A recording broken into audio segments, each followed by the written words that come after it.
अस्सलाम वालेकुम viewers, IT experts की जानिब से मैं हूं मोहम्मद नुमान। और आज हमारा पीएचपी का सेकंड लेक्चर है।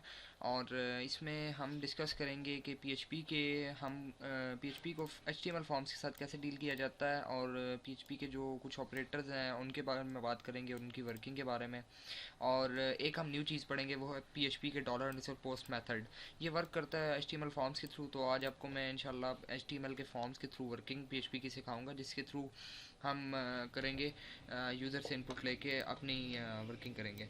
जैसा कि व्यूअर्स हमने पिछले लेक्चर में देखा था कि हमने एक इंडेक्स फाइल बनाई थी, और उस इंडेक्स फाइल में हमने तीन वेरिएबल्स इनिशलाइज किए थे, जिनमें से दो वेरिएबल्स में हमने अपनी वैल्यूज़ रखी थी और उनको जस्ट प्लस करवाया था, और प्लस ऑपरेटर के थ्रू उनको प्लस करवा के उनको एको करवा दिया था। तो ये तो व्यूअर्स हमने किया था कोडिंग की मदद से। तो इसमें तो हमने जस्ट जो वेरिएबल्स हैं वो हमने खुद असाइन किए हैं, खुद इनिशलाइज किए हैं इनको। तो ये हमने यूज़र से इनपुट मिली। तो आज हम इसी प्रोग्राम को थोड़ा सा आगे लेकर चलते हैं, और इसमें हम आज इंशाल्लाह इसको एचटीएमएल फॉर्म के थ्रू बनाएंगे और यूज़र से इनपुट लेके उसको इको करवाएंगे। इस तरह आपको पीएचपी की एचटीएमएल फॉर्म की डीलिंग की समझ आ जाएगी। उसके बाद इंशाल्लाह कुछ ऑपरेटर्स पे बात करते हैं। तो फर्स्ट ऑफ़ ऑल मैं इसी को आगे थोड़ा सा करता हूँ, और इनकी इनिशलाइजेशन ख़त्म करके इनको जस्ट वेरिएबल कर देता हूँ। जस्ट वेरिएबल जो है ना इनको बना देता हूँ, क्योंकि अब हमने इनिशलाइजेशन जो करनी है वो हमने यूज़र से लेनी है। कि मींस के यूज़र हमें नंबर देगा, हम उन्हीं नंबर्स का रिज़ल्ट लेंगे और उसको इको करवाएंगे। और कुछ थोड़ी सी इसमें हम डिज़ाइनिंग टाइप भी करेंगे। तो फर्स्ट ऑफ़ ऑल हम एचटीएमएल फॉर्म बनाते हैं अपना। तो एचटीएमएल फॉर्म के लिए आपको पता है कि एचटीएमएल और हेड और टाइटल ये सब कुछ, ये तो एचटीएमएल के एलिमेंट्स हैं, ये आपको पता होना चाहिए। तो क्योंकि हम सम का प्रोग्राम बना रहे हैं, तो लेट्स से कि इसमें मैं सम प्रोग्राम लिखता हूँ। और इसके बाद मैं अपना यहाँ हेड क्लोज़ किया और मेरी बॉडी स्टार्ट हुई। अब बॉडी में क्योंकि हमने यूज़र से इनपुट लेनी है, तो इनपुट लेने के लिए हमें एक फॉर्म बनाना पड़ेगा। तो इस वजह से जो है हम जो HTML का टैग फॉर्म है उसको यूज़ करेंगे, और इसका मेथड जो है हम पोस्ट रखेंगे, क्योंकि इस वक्त हम पोस्ट मेथड पे काम कर रहे हैं। पोस्ट मेथड, इसका मेथड जो है वो हम पोस्ट रखेंगे। इसके अलावा ये आपने इसके एट्रीब्यूट्स और एलिमेंट्स बाकी इसके आपने पढ़े होंगे। और ये हमारा मेथड पोस्ट आ गया। इसके बीच में अब हमने एक फॉर्म डिज़ाइन करना है, जिसमें हमारी दो टेक्स्ट फील्ड्स होंगी और एक बटन होगा। उन टेक्स्ट फील्ड्स में यूज़र अपनी इनपुट देगा और मीन्स के दो नंबर्स देगा, और वो नंबर्स हम उस यूज़र से लेकर उन्हीं वेरिएबल्स में डालेंगे जो कि पिछली लेक्चर में हमने जस्ट खुद इनिशलाइज कराए थे। आज उनको हम यूज़र से लेंगे और उसको हम सम करवाएंगे, और इसी तरह सम, सब्ट्रैक्शन, मल्टीप्लिकेशन और डिवीजन, ये चारों ऑपरेटर्स भी इसके साथ साथ हम पढ़ेंगे। तो HTML फॉर्म के लिए मैं अपना एक टेबल बनाता हूँ, और टेबल को मैं अलाइन कर देता हूँ सेंटर में। टेबल अलाइन हो गया मेरा सेंटर में। और इसके बाद हम अपना टेबल रो बनाते हैं और उसमें एक लेबल बनाते हैं। मैं लेबल देता हूँ फर्स्ट नंबर, क्योंकि हम यूज़र से फ़र्स्ट नंबर लेना चाहते हैं। तो मैं अपना लेबल फर्स्ट नंबर देता हूँ। इसके बाद मेरी यहाँ सॉरी, ये टेबल डाटा के बीच में आएगा, तो यहाँ मेरा टेबल डाटा क्लोज़ हो गया। और अब मेरा सेकंड टेबल डाटा ओपन होता है, और इसमें मैंने, क्योंकि अब हमने इनपुट टाइप हमने इसकी टेक्स्ट रखनी है। उस टेक्स्ट की रीज़न ये है क्योंकि हमने यूज़र से इनपुट लेनी है टेक्स्ट की फॉर्म में, मींस के नंबर या जो भी है वो टेक्स्ट होगा। तो एक इनपुट फील्ड क्रिएट करनी है, तो उसके लिए हमें input type equal to text रखनी है। व्यूअर्स, इसमें पीएचपी में थोड़ा सा फ़र्क ये होता है कि एचटीएमएल में तो जस्ट आप सिर्फ ये इनपुट टेक्स्ट कर दें तो टेक्स्ट फील्ड क्रिएट हो जाती है, लेकिन इधर यहाँ हम इसको नेम भी रखते हैं। इसका नेम रखते हैं, और नेम का मकसद भी इंशाल्लाह आपको भी आगे पता चलेगा कि नेम का क्या मकसद होता है। तो हम इसकी जो नेम है वो हम रख लेते हैं फर्स्ट अंडरस्कोर नंबर में इसका जो है नेम रख लेता हूँ। और इसके बाद बस इसकी अगर हम प्लेस होल्डर भी दे देते हैं। प्लेस होल्डर हम इसका देते हैं इंटर फर्स्ट नंबर। तो ये तो हमारी फर्स्ट फील्ड क्रिएट होगी। और इसके बाद यहाँ हमारी ये क्लोज होती है, ये टेबल डाटा, और ये हमारी टेबल रो। सेम इसी तरह हमने दूसरी फील्ड क्रिएट करनी है, तो उसके लिए मैं इसी को कॉपी करता हूँ और इसी को मैं यहाँ अगेन पेस्ट करता हूँ, तो ये मेरी सेकंड फील्ड आ जाएगी। अब इसमें हम इसका नंबर क्योंकि सेकंड रख रहे हैं, तो यहाँ इसका नेम भी चेंज होना चाहिए, तो इसको हम सेकंड नंबर करेंगे। ये हमने सेकंड नंबर कर दिया, इसको भी हमने सेकंड कर दिया। ओके व्यूअर्स, तो ये तो हमारे दो इनपुट टाइप की फील्ड्स बन गई। इसके बाद हमारा जो नेक्स्ट काम है वो ये है कि हमने एक बटन लगाना है जिसके थ्रू हम काम करेंगे। तो बटन के लिए हमारे पास जो टैग होता है वो होता है इनपुट टाइप। तो उसको मैं फर्स्ट ऑफ ऑल अपना टेबल क्लोज करता हूँ, और टेबल क्लोज करने के बाद, बल्कि मैं इसको टेबल के बीच में ही बटन को भी करता हूँ इनपुट टाइप। आपको पता है कि बटन की इनपुट टाइप जो होती है वो सबमिट होती है, और इसका भी मैं नेम रखता हूँ ऐड, और इसकी मैं जो वैल्यू रखता हूँ ऐड नाउ, ये मैंने इसकी वैल्यू रख दी। और इसके बाद यहाँ हमारा टेबल एंड हो गया। अब जैसे ही हमारा इसमें टेबल एंड हुआ, ये इनपुट टाइप हमारी ख़त्म होगी, इसमें टेबल एंड हो गया। तो अब हम इस अगर फॉर्म को विज़िट करें व्यूअर्स, तो ये हमारा एक HTML का फॉर्म बन गया है। और इसको जैसा कि हमने पहले अपना जैम का वर्क किया था, तो उसी तरह हम अपने जैम को ऑन करेंगे और जैम की वही सर्विसेज स्टार्ट होगी। और जैम की सर्विसेज ऑटोमेटिकली स्टार्ट होती हैं अगर आपने एक बार इनको सर्विसेज को वर्क किया। इसके बाद हम इसी तरह अपना फोल्डर एक्सेस करते हैं, जो कि हमारा फोल्डर था लोकल हॉस्ट /php1 जो हमने कल बनाया था। अब इसको आप एग्जैक्ट जब विज़िट करेंगे तो इसमें index.php की फ़ाइल है, और ये फ़ाइल आपकी विज़िट होगी। अपेचे की सर्विस अब स्टार्ट हुई है। ओके, तो ये अब ये विज़िट होगा तो ये देखिए ये हमारा एक फॉर्म है। ये बटन हमारा इस साइड पे आ गया। इस बटन को हम नीचे लाते हैं। इस बटन को नीचे लाने के लिए मैं इस टेबल को पहले क्लोज़ कर देता हूँ, और उसके बाद हम जो है अपना नेक्स्ट काम करते हैं। तो ये मेरा टेबल यहाँ क्लोज़ हो गया, और ये मेरा बटन आ गया। इस बटन को मैं थोड़ा सा और डिज़ाइन करने के लिए सेंटर में ले आता हूँ, तो ये हमारा बटन सेंटर में आ गया। ओके व्यूअर्स, तो ये तो था हमारा HTML फॉर्म। ये देखें यहाँ फर्स्ट नंबर है, यहाँ सेकंड नंबर है। अब यहाँ जो यूज़र नंबर लिखेगा ऐड करने के बाद इधर नीचे उसका रिज़ल्ट इको होना चाहिए। तो इसके लिए अब हमारा काम इसमें PHP में आता है।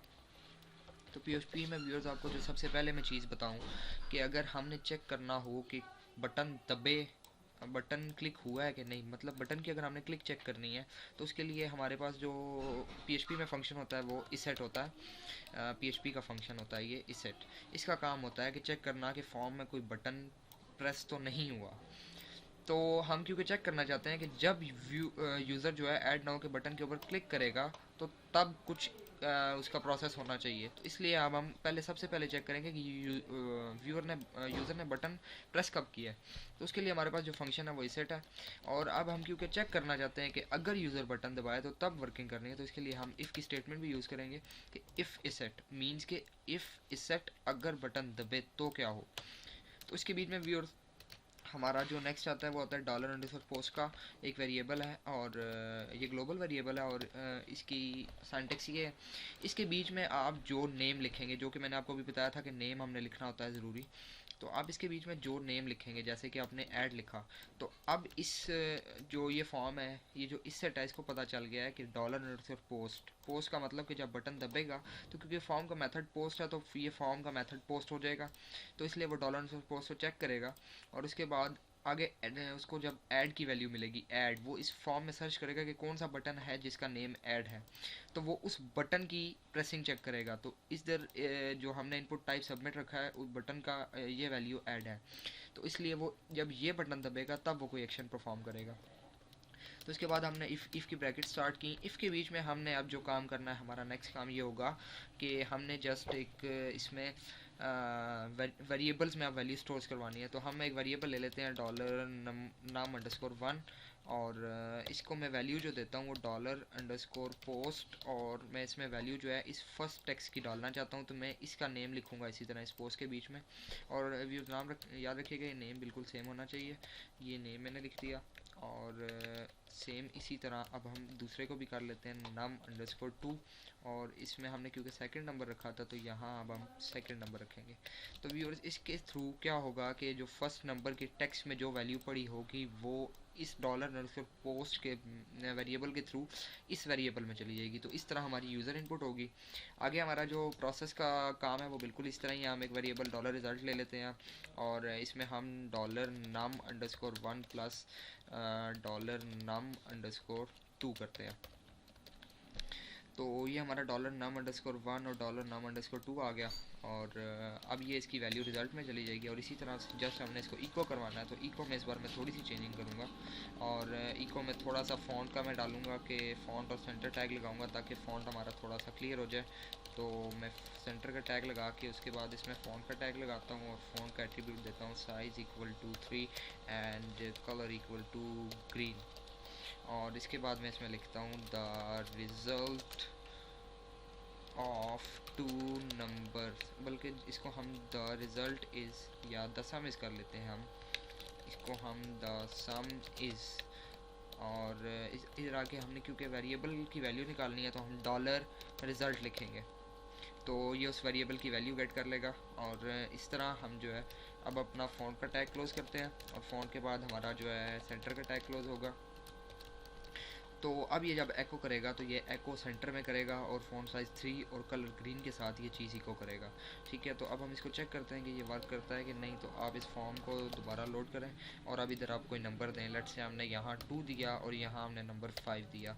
अब इसको आप ऐड नाउ के ऊपर क्लिक करें तो ये देखें द सम इज़ 7, और इसका कलर भी ग्रीन हो गया।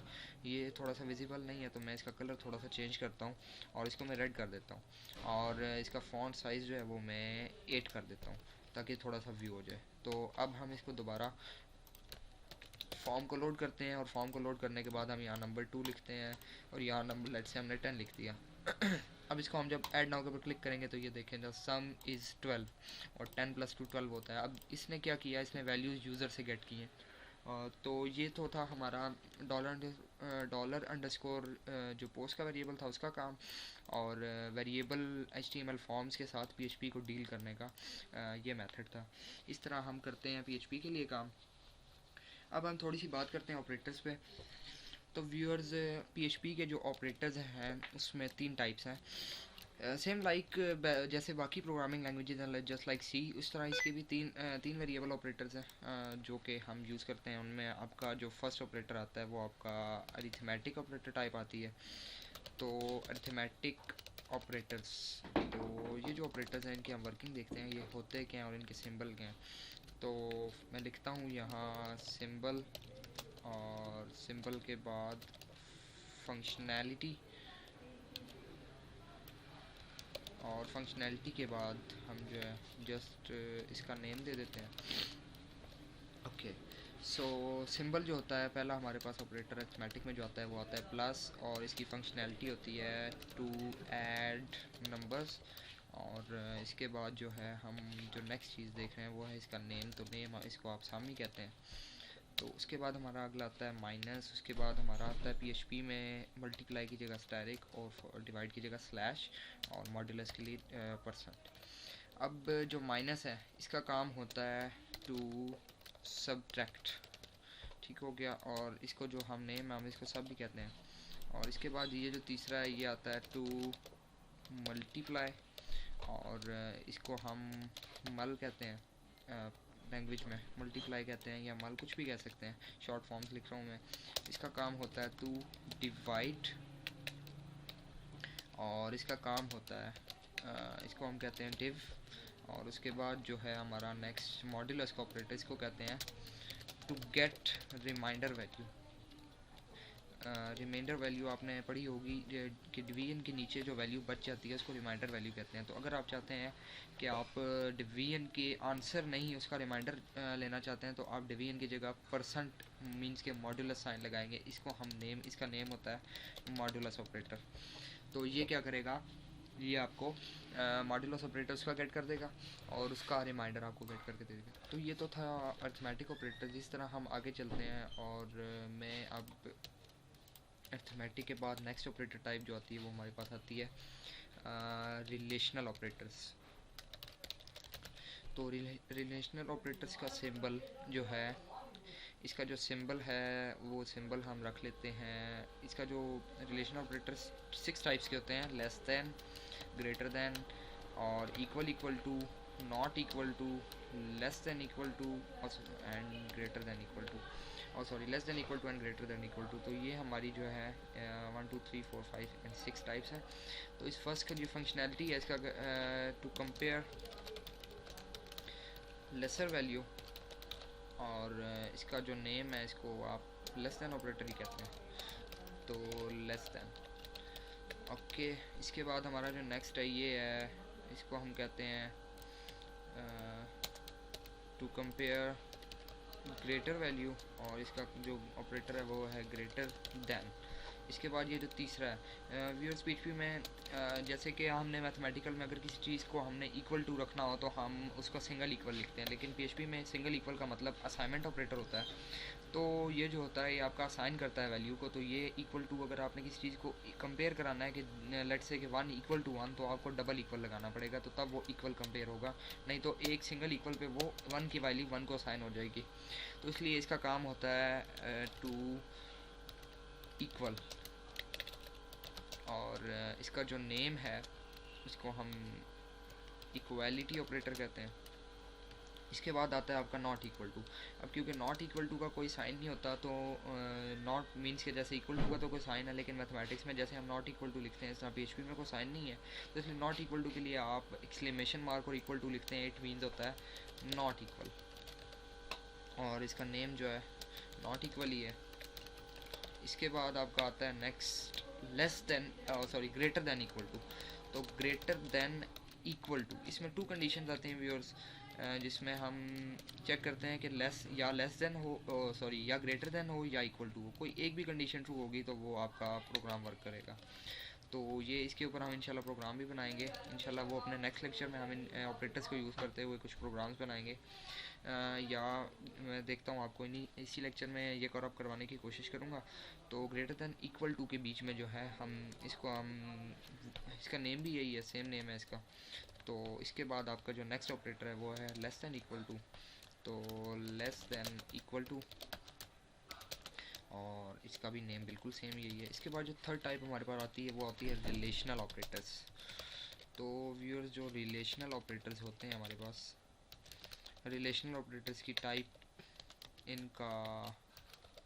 इनका जस्ट सिंबल और फंक्शनैलिटी होती है। और सिंबल, इसमें जो फर्स्ट सिंबल आपके पास आता है वो आता है आपके पास डबल एम्बर, और दूसरा आता है आपके पास ये ब्रैक 2 लाइंस, तीसरा जो आपके पास आता है वो आता है नॉट, सॉरी इक्वल।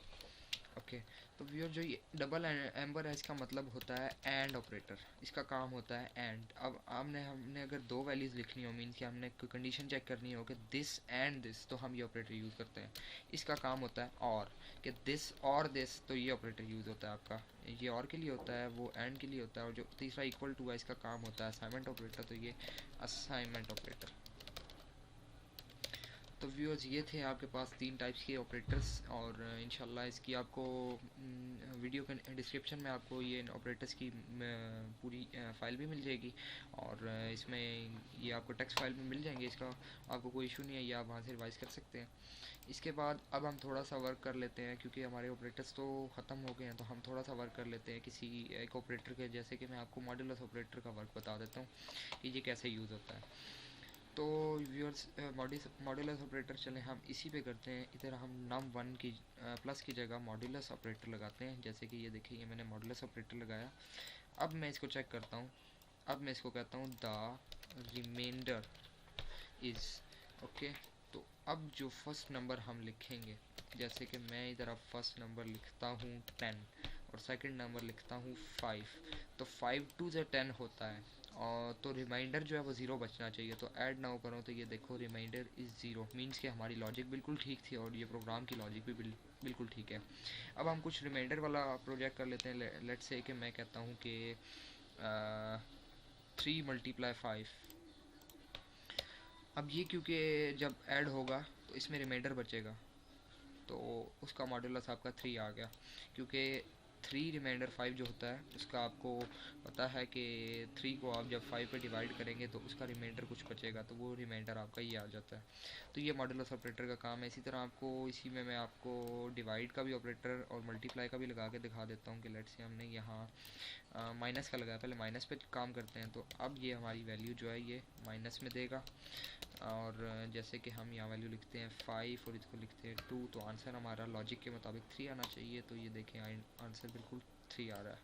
इसके बाद हम आगे चलते हैं, इसको माइनस की जगह स्टैरिक कर लेते हैं और इधर इसको हम मल कर लेते हैं। तो अब हम इसको चेक करते हैं अगेन। तो अब आप ये 2 लिखें, इसको भी 5 लिखते हैं, तो आंसर हमारा 10 आना चाहिए। तो मल इज़ 10 मीन्स कि हमारा ऑपरेटर वर्क कर रहा है। मल के बाद आपकी डिवीजन होगी और मॉड्यूलस भी होगी। तो व्यूअर्स ये था हमारा आज का लेक्चर, जिसमें हमने जो डिस्कस किया उसमें कुछ पीएचपी के आपके एचटीएमएल फॉर्म के साथ डीलिंग थी, उसके बाद पीएचपी के कुछ ऑपरेटर्स उनकी वर्किंग थी, और डॉलर अंडरस्कोर पोस्ट मेथड आपने पढ़ा। और एक चीज़ आपने जिसमें और पढ़ी है वो आपकी आ गई है इसेट का काम। इसेट फंक्शन जो है पीएचपी का, ये उसका काम। तो भी और इस सेट के बाद आपने जो एक और चीज़ और पढ़ी है वो आपने इफ़ एल्स भी पढ़ी है, सॉरी इफ़ पढ़ी है जस्ट। इंशाल्लाह इफ़ एल्स के ऊपर फिर लेक्चर होगा, तो तब तक के लिए आप इसके ऊपर प्रैक्टिस करिए और नेक्स्ट लेक्चर के लिए वेट कीजिए। तब उसमें हम इंशाल्लाह नेक्स्ट लेक्चर में हम थोड़ा सा आगे जाएंगे और इंशाल्लाह इफ़ एल्स और बाकी इनके पीएचपी के एस्पेक्ट्स पे बात करेंगे। तब तक के लिए अल्लाह हाफिज़।